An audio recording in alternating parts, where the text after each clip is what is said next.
ಜನ ಕೇಳ್ತಿದ್ದೇನು ಅಂತಂದ್ರೆ ಬ್ರೋ ನಮ್ಮ ಹತ್ರ ತುಂಬಾ ಕೋಳಿಗಳಿವೆ 10-15 ಕೋಳಿಗಳಿದ್ರು ಮೊಟ್ಟೆ ಇಕ್ತಿಲ್ಲ ಬ್ರೋ ಅದಕ್ಕೆ ಏನ್ ರೀಸನ್ ಬ್ರೋ ಅಂತ ತುಂಬಾ ಜನ ಕೇಳ್ತಾ ಇದ್ರಿ. ಮೊದಲನೇದಾಗಿ ಏನಪ್ಪಾ ರೀಸನ್ ಅಂತಂದ್ರೆ ಒಂದು ರೀಸನ್ ಇರಲ್ಲ, 3 ರೀಸನ್ ಇರುತ್ತೆ. 3 ರೀಸನ್ ಏನಪ್ಪಾ ಅಂದ್ರೆ ಕೋಳಿಯ ಬೆಳವಣಿಗೆ ಒಂದು, ಮತ್ತೆ ಎರಡನೇದು ಏನಪ್ಪಾ ಅಂತಂದ್ರೆ ನಿಮ್ಮ ಕೋಳಿಗಳು ಅಂದ್ರೆ ನಿಮ್ಮ ಕೋಳಿಗಳ ಹತ್ರ ಇರೋ ಹುಂಜಗಳು ಅಂದ್ರೆ ಹುಂಜಗಳು ಕಡಿಮೆ ಇದ್ರೂ ಮೊಟ್ಟೆ ಇಕ್ಕಲ್ಲ. ಮೂರನೇ ರೀಸನ್ ಏನು ಅಂದ್ರೆ ಹುಂಜ ಜಾಸ್ತಿ ಇದ್ರೂ ಮೊಟ್ಟೆ ಇಕ್ಕಲ್ಲ.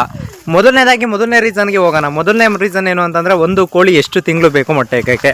ನಿಮ್ಮ ಹತ್ರ ಪ್ಯೂರ್ ನಾಟಿ ಕೋಳಿಗಳಿತ್ತು ಅಂತಂದ್ರೆ ಪ್ಯೂರ್ ನಾಟಿ ಕೋಳಿಗಳಿಗೆ ನಿಮಗೆ ಕಂಪ್ಲೀಟಾಗಿ 6ರಿಂದ 7 ತಿಂಗಳು ಬೇಕೇ ಬೇಕಾಗುತ್ತೆ. 7 ತಿಂಗಳು ಬೇಕು ಅಂದಾಗ ನೀವು ಕೋಳಿಗಳನ್ನ ನೀಟಾಗಿ ಸಾಕೊಂಡು ಒಂದು 7 ತಿಂಗಳು ಇರಲೇಬೇಕಾಗುತ್ತೆ. ಅದನ್ನ ಬಿಟ್ಟು ನಿಮಗೆ 7 ತಿಂಗಳೊಳಗಡೆ 6 ತಿಂಗಳೊಳಗಡೆ ಮೊಟ್ಟೆ ಬಂದರೆ ಬರುತ್ತೆ, ಇಲ್ಲಾಂದರೆ ಮಿನಿಮಮ್ 7 ತಿಂಗಳು ಬೇಕೇ ಬೇಕು. ಅಂದರೆ ಅದ್ರ ಬೆಳವಣಿಗೆ ಮೇಲೆ ಡಿಪೆಂಡ್ ಆಗುತ್ತೆ. ಅಂದರೆ ಬೆಳವಣಿಗೆ ಹೆಂಗಿರುತ್ತೆ ಅಂದರೆ 800 ಗ್ರಾಮಿಂದ 1 kg ಇದ್ದೇ ಇರುತ್ತೆ ಎಟೆಗಳು. ಇನ್ನು ಹುಂಜಗಳೆಲ್ಲ 1-1.5 kg ಇದ್ದೇ ಇರುತ್ತೆ. ಇದು ಕೋಳಿಯ ಬೆಳವಣಿಗೆ ಇತ್ತು ಅಂತಂದರೆ ನಿಮಗೆ 800 ಗ್ರಾಮಿಂದ ಮೇಲ್ಗಡೆ ಇರೋ ಕೋಳಿಗಳು ಮಾತ್ರ ಮೊಟ್ಟೆಗೆ ಬರೋದು. ಅದರೊಳಗೆ ಇರೋ ಕೋಳಿಗಳು ಯಾವುದೇ ಕಾರಣಕ್ಕೂ ಮೊಟ್ಟೆಗೆ ಬರೋಲ್ಲ. ಮತ್ತು ಎರಡನೇದೇನಪ್ಪ ಅಂದರೆ ಇವಾಗ ಎರಡನೇದು ರೀಸನ್ ಏನು ಅಂತಂದರೆ ನಿಮಗೆ ಕೋಳಿಗಳು ಕಡಿಮೆ ಇದ್ದರೆ, ಅಂದರೆ ಕೋಳಿಗಳು ಕಡಿಮೆ ಅಂತಂದರೆ ಹುಂಜಗಳು ಕಡಿಮೆ ಇದ್ದರೆ ಹುಂಜಗಳು ಕಡಿಮೆ ಇದ್ದರೆ ಅಂತಂದರೆ ನಿಮ್ಮ ಹತ್ರ ಇವಾಗ ಒಂದು 30 ಕೋಳಿ ಐತೆ ಅಂತ ಅಂದ್ಕೊಳ್ಳಿ. 30 ಏಟೆ ಕೋಳಿಗೆ ನಿಮ್ಮ ಹತ್ರ 5ರಿಂದ 6 ಹುಂಜಗಳಿದ್ರೆ, ಇಲ್ಲ ಅಂತಂದರೆ 5 ಒಳಗಡೆ ಇತ್ತು ಅಂದರೆ ನಿಮ್ಗೆ ಯಾವುದೇ ಕಾರಣಕ್ಕೂ ಅದು ಫಸ್ಟ್ನೇ ಸಲ ಕ್ರಾಸಿಂಗ್ ಮಾಡಬೇಕಾದ್ರೆ ಯಾವುದೇ ಹುಂಜ ಕ್ರಾಸ್ ಮಾಡಿದ್ರು ಕೂಡ ಮೊಟ್ಟೆಗೆ ಬೇಗ ಬರೋಲ್ಲ.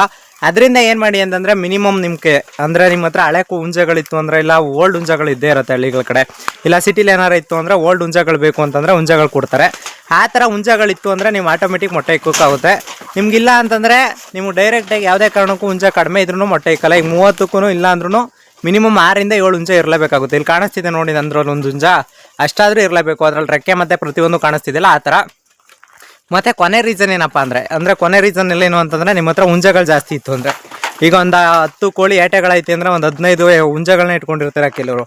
ಆ ಥರ ಇತ್ತು ಅಂತಂದರೆ ಹುಂಜಗಳು ಒಂದು ಹುಂಜ ಕ್ರಾಸ್ ಮಾಡೋದು ಇನ್ನೊಂದು ಹುಂಜ ಕ್ರಾಸ್ ಮಾಡೋಕ್ಕೆ ಬಿಡೋಲ್ಲ, ಮತ್ತು ಪುಕ್ಕ ಕಿತ್ಕೊಳ್ಳೋದು ಮತ್ತು ಕೂದಲು ಕಿತ್ಕೊಳ್ಳೋದು, ಈ ಥರ ಪ್ರಾಬ್ಲಮ್ ಆಗ್ತಾನೆ ಇರುತ್ತೆ.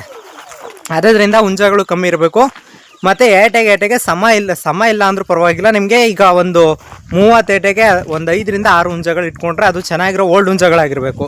ಅಂದರೆ ಅದು ಕ್ರಾಸಿಂಗ್ ಮಾಡೋಕ್ಕೆ ನಿಮ್ಮ ಹುಂಜಗಳಲ್ಲೇ ಗೊತ್ತಾಗುತ್ತೆ, ಹುಂಜ ಲಕ್ಷಣಗಳಲ್ಲೇ ನಿಮ್ಮ ಹುಂಜ ಹೇಗೆ ಅಂತ ಗೊತ್ತಾಗುತ್ತೆ ಫ್ರೆಂಡ್ಸ್. ಇಷ್ಟಿತ್ತು ಅಂದರೆ ಪ್ರತಿಯೊಂದು ಸರಿ ಹೋಗುತ್ತೆ ಫ್ರೆಂಡ್ಸ್, ಅಷ್ಟೇ.